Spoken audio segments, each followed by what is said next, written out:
ఇప్పుడు మన పథకాలు రద్దు చేస్తారు, మన విదేశీ విద్య తీస్తారు, ఇలా చాలా పెద్దలందరూ చెప్పారు. అవన్నీ నిజాలు.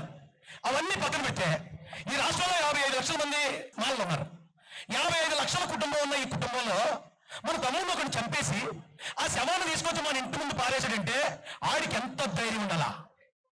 ఆ ఒక్క విషయం కదా జగన్ రెడ్డి అని మనం ఓడించడానికి. చంపినోడన్నా ఇక క్షమించో చనిపోవన్నోడిని ఆడు చంపాడని తెలుసు కూడా నువ్వు భుజం మీద చేసాను వెనకాల తిప్పుతావు జగన్ రెడ్డి. ఆ ఒక్క పాయింట్ నిన్ను 2024లో మట్టి కనిపించడానికి.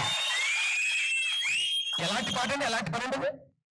ఒకనేమో తీసుకెళ్లి తప్పు కేసులో 5 సంవత్సరాలు జైలు పెడతాడు, ఇంకొకనేమో మాస్క్ కట్టుకోలేదని చెబుతాడు, మరొకటి మాస్క్ కట్టుకోలేని గుంపు కొడతాడు.